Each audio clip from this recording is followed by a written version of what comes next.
Breaking news Maganoor పాఠశాల food poison ఘటనపై CM Revanth ఆదేశాలతో ఉన్నతాధికారులు చర్యలకు ఉపక్రమించారు. ఈ ఘటనలో MEO Muralidhar Reddy, in charge HM బాపురెడ్డిలపై సస్పెన్షన్ వేటు వేశారు అధికారులు. మధ్యాహ్న భోజనం ఏజెన్సీని రద్దు చేస్తూ ఉత్తర్వులిచ్చారు. కలుషిత ఆహారంపై లోతైన విచారణ చేస్తామని ఎమ్మెల్యే తెలిపారు. ఫుడ్ పాయిజన్ కు కారణమైన బాధితులపై కఠిన చర్యలు తీసుకుంటామని హామీ ఇచ్చారు.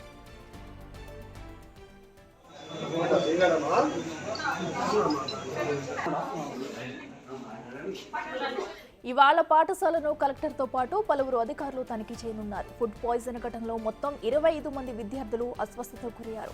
ఇందులో 15 మంది విద్యార్థులకు మహబూబ్ నగర్ ఆసుపత్రిలో చికిత్స అందుతుంది. అయితే విద్యార్థులంతా క్షేమంగా ఉన్నారని తెలిపారు ఎమ్మెల్యే.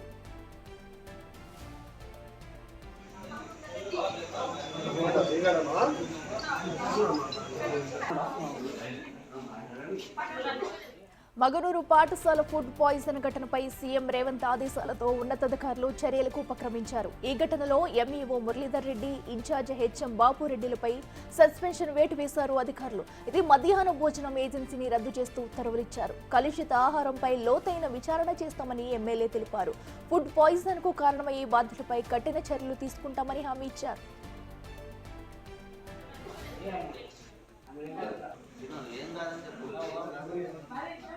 ఇదే అంశానికి సంబంధించి మరింత సమాచారం మా ప్రతినిధి శంకర్ అందిస్తారు. శంకర్, చెప్పండి, ప్రస్తుతం ఫుడ్ పాయిజన్ గురైన విద్యార్థుల పరిస్థితి ఎలా ఉంది? అలాగే ఉపకరణాలకి ట్రీట్మెంట్ చేస్తున్నారు కదా, వైద్యులు ఏమన్నారు? అలాగే అధికారులు కూడా చర్యలు తీసుకోవడానికి రెడీగా ఉన్నారు. డీటెయిల్స్ ఏంటి?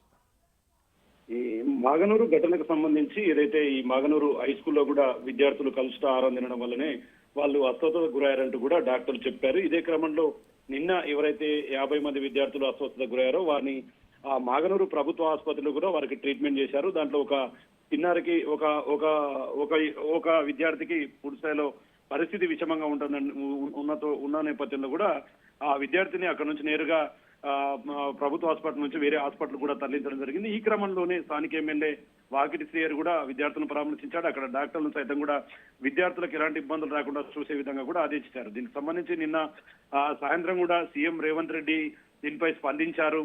అక్కడ ఉన్నటువంటి విద్యార్థులకు సరైనటువంటి వైద్యం అందేలాగా కూడా చూడాలంటూ కూడా అధికారులను ఆదేశించారు. ఇది చేస్తూనే మరోవైపు ఎందుకు ఈ ఘటన జరిగింది, ఫుడ్ పాయిజన్ ఎందుకోసం అయిందనే క్రమంలో కూడా జిల్లా అధికారులను కూడా దీనిపైన స్పెషల్ గా దృష్టి సారించారు. ఈ ఘటనకు ఎవరైతే కారకులు ఉన్నారో వారి మీద చర్యలు తీసుకోవాలి, దీని మీద పూర్తి విచారణ జరపాలంటూ కూడా సంబంధిత కలెక్టర్లను కూడా ఆదేశించినటువంటి పరిస్థితి అయితే అక్కడ కనిపించింది. దీనికి సంబంధించి ఎవరైతే ఈ యొక్క కలుషిత ఆహారం తీసుకున్నారో వీళ్ళందరినీ కూడా అక్కడ స్థానికంగా ఉన్నటువంటి కలెక్టర్ కూడా విజేంద్ర పోయి పరామర్శించారు. వారికి మెరుగైన చికిత్స కోసం కూడా వారిని వేరే హాస్పిటల్ కూడా పంపారు. ఈ రోజు పాఠశాలలో కూడా కలెక్టర్ సందర్శించనున్నారు. ముఖ్యంగా దీని మీద అధికారులపై అయితే వేటు పడిందనే చెప్పవచ్చు. దీనిపై ఎంఈఓ, ఇన్ఛార్జ్ హెచ్ఎంల సస్పెన్షన్ కూడా ఇప్పటికే అధికారుల నుంచి వచ్చింది. అంటే వీరిపై సస్పెన్షన్ వేటు పడిందనే చెప్పవచ్చు. ఇక మధ్యాహ్న భోజనానికి సంబంధించి ఈ ఏజెన్సీని కూడా రద్దు చేసినటువంటి పరిస్థితి అయితే అక్కడ కనిపిస్తుంది. ఎందుకంటే విద్యార్థులకు సంబంధించి ఆరోగ్యం విషయం పట్ల ఇంత దారుణంగా వివరించినటువంటి ఏజెన్సీని రద్దు చేయాలి, వారికి కలుషితం ఆహారం ఇచ్చినందుకు పూర్తి స్థాయిలో వారి మీద చర్యలు చేపట్టాలని చెప్పి కూడా ఒకవైపు కలెక్టర్ ఆదేశాలు జారీ చేసిన నేపథ్యంలో పిల్లలందరికైతే ప్రస్తుతం చికిత్స అందుతుంది. ముఖ్యంగా నిన్న సాయంత్రం వరకు కూడా మాగనూరు ప్రభుత్వ ఆసుపత్రిలో చికిత్స తీసుకున్నటువంటి విద్యార్థులందరినీ కూడా మహబూబ్ నగర్ జనరల్ హాస్పిటల్ కూడా తరలించారు. అక్కడ ప్రభుత్వ ఆసుపత్రిలో వారికి పూర్తి స్థాయిలో చికిత్స అందించేందుకైతే అక్కడ ఉన్నటువంటి డాక్టర్లు అయితే దగ్గరుండి చూస్తున్నటువంటి పరిస్థితి కనిపిస్తుంది. మొత్తంగా ఇప్పటి వరకు అయితే మొత్తం అందరూ కూడా సేఫ్ గా ఉన్నారు.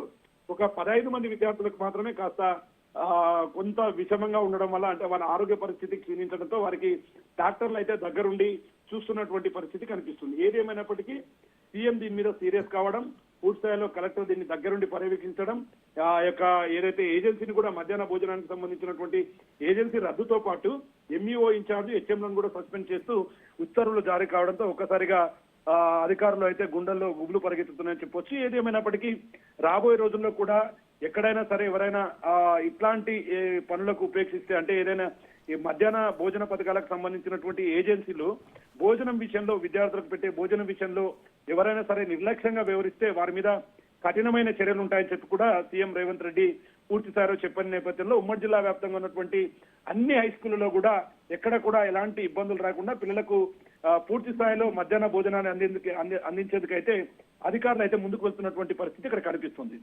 Right Shankar, thank you.